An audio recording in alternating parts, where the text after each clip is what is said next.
Hello everyone, I'm your good friend Xingzai from Everyone Playing with Bikes. So today we are going to review the Gentleman 703 Twin R. Originally it was a single R, but the single R bike is not available for test rides now. So today we will start with the Twin R. Okay, before reviewing the 703 Twin R, let's first take a look at its twin aluminum alloy frame. Its net weight is only 14.5 kilograms, very light. It is a 700 level 3-cylinder bike and its frame is this light. The left and right sides are pressed separately and joined together at the middle. You can see it from this middle part. It combines together here in the middle, and look at the overall workmanship. This paint surface is very smooth and flat, including these inner parts where a lot of mesh structures are used. So inside it is actually hollow, but it has a lot of reinforced metal to ensure that while the bike is very light, it also has strong structural rigidity in the frame. Why do domestic bikes rarely use this now? The most critical reason is the high cost. Shine's aluminum alloy frame has much higher design difficulty and manufacturing cost compared to steel tube woven frames. Okay, let's follow the usual routine to take a static hands-on experience of this bike. I am 1.78 meters tall and weigh 68 kilograms. The seat height of this bike is 795 millimeters, and both my feet can fully touch the ground. Take a look. Then the two fuel tanks on both sides feel deliberately narrowed, and sitting on it the overall feeling is like this. The upper body feels quite leaned forward with a slightly centered normal sitting posture. The upper body is still somewhat leaned forward. You can feel this bike has a very sporty race replica posture. Then the lower body, the foot peg position is more centered but higher. It is not very far back, a bit higher and centered posture, so when you ride it your posture is like this. Actually it feels quite okay. The overall atmosphere, this battle vibe is still quite well created. Okay, now let's take a look at the overall exterior design of the 703 Twin R. When this bike was still in the PPT stage, I already made a video praising it, saying how beautiful its styling is and how high its configuration is. After release, it is definitely a high-quality domestic bike. First, let's look at the front headlight. This headlight looks a lot like that bumblebee, the kind of animal I mentioned, the wasp's secondary eyes. It looks like a 5-group light design, very cool, very aggressive when you glance at it from this angle. Below this area the actual lighting effect is on both sides, hidden under the side fairings or the winglets. Overall it looks very good. Wow, these rearview mirrors are thick and solid. Wow, if you twist it you will find that. It is connected very tightly, basically no looseness. When I twist the whole bike it shakes, but the mirrors do not wobble at all. Wow, really gentlemanly workmanship. Look at these parts like the seams here, the workmanship is really good, no doubt. On the side here you can see the winglets integration is very strong. It tries to be made together with the side fairings. So it doesn't look abrupt and it ensures certain functionality. Take a look. Inside there are two horizontal red trims that prevent the structure from looking too hollow and also add some downforce. Although its lines look sharp and aggressive, the entire side panel is just this big panel. And this area has a winglet cutout with a heat dissipation hole below, and that's it. It's just one complete panel with strong integrity. I really like this design. This is a mature designer's work because many bikes use many panels pieced together and at a glance you don't know where your visual focus should be. It looks strange. The fuel tank size is relatively restrained. They didn't make it very large. Look at the overall proportion of the bike next to it. Obviously the fuel tank is not very bulging or particularly high.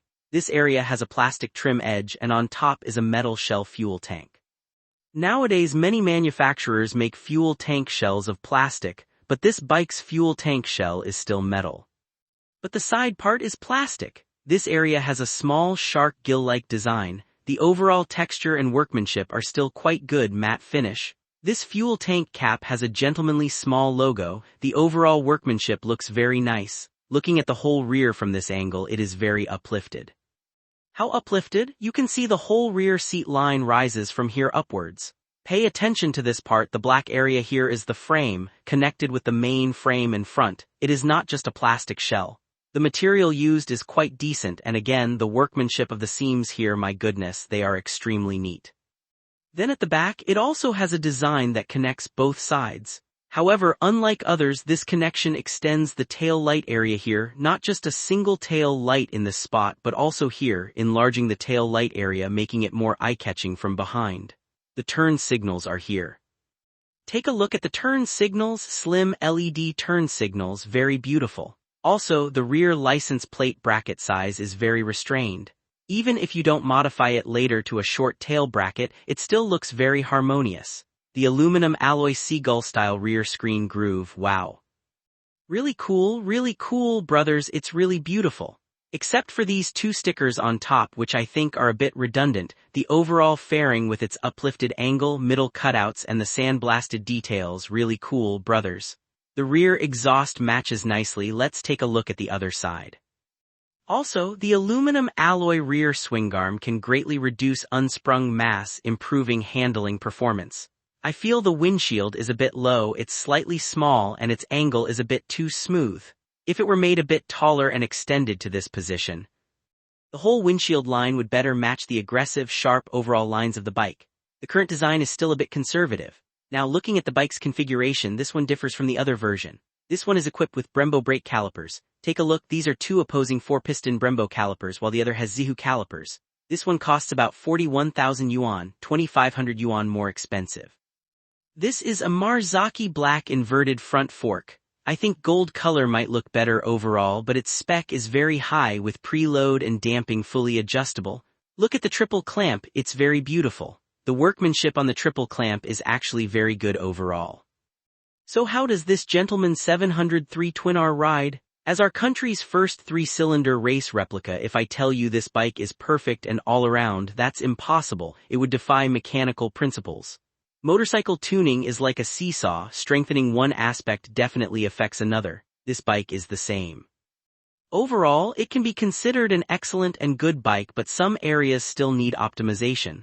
First, the power experience. This bike's engine max horsepower exceeds 100 HP. Compared to the neighboring same-level 3-cylinder race replica, this bike's power feel is stronger. Whether at the initial throttle response or mid-range power delivery, it is more aggressive and direct. Opening the throttle produces a strong pulling sensation.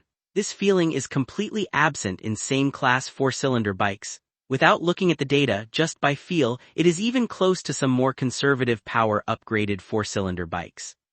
However, this also causes a problem. If you are in heavy traffic and cannot open the throttle widely, the initial power delivery feels a bit abrupt, not precise or linear, needing adaptation. I don't think this is a big problem. The manufacturer can upgrade the tuning later. On the other hand, vibration. This bike's vibration zone is around 3800-4200 RPM.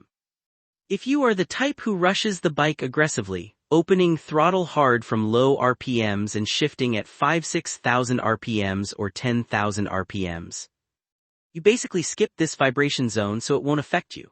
But if you ride it more gently, mainly for its appearance and style, around 4,000 RPM, which is a common daily commuting range, the vibration is somewhat annoying. So the bike's tuning is suitable for aggressive riding with high throttle and high RPM shifting. That's very enjoyable. But for casual slow riding, it may feel awkward.